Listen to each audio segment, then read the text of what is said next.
You know, most of us know about Abubakar, the king from Mali, that traveled to the States, I think in 1301 or something like that. They believe that we are the descendants of those people. That goes way back. You know, way before Columbus got here. And we also believe that the consequential shipwrecks only added to the population that was there. Because we all know that when your merchandise is lost or stolen, you go and reclaim them because they're worth something. So if, let's say, black people escaped into this mist of just people that didn't look like them, we would have been easily be able to find them among the Indians.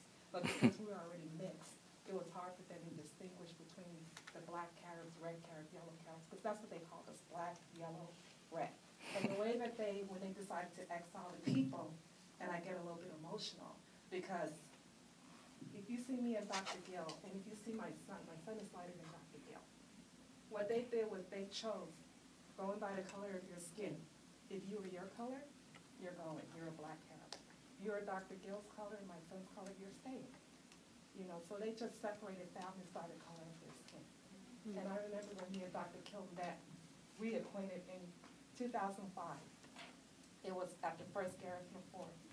And we met a fellow brother, a Taino. They're the descendants of the Arawak after they were killed. And I remember Huacan Vidal, Mighty Storm, he's not with us anymore.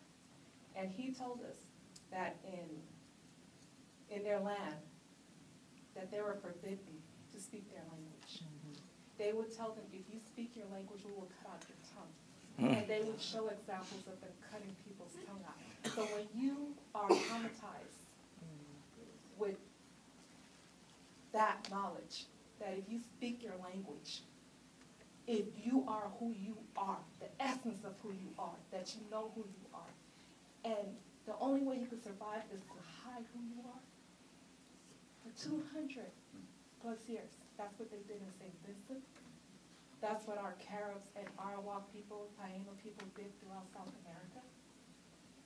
We have to hide who we are.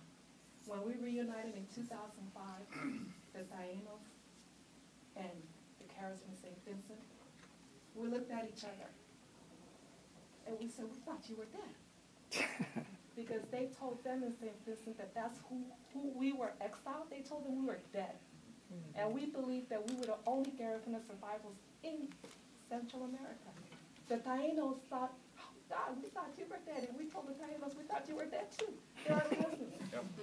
You know, and it was not a dry eye in the house. Because we were all given different history, different versions of history. You know, so when we get together to do films like this and talk about our history, and you ask the question, why do we focus on our indigenous heritage? Because it's a given we're African. No, I didn't, not why do you focus, I just meant why did you go limit it just to slavery? Yes. So we only have about 5 more minutes, so if we could make the answers a little bit shorter.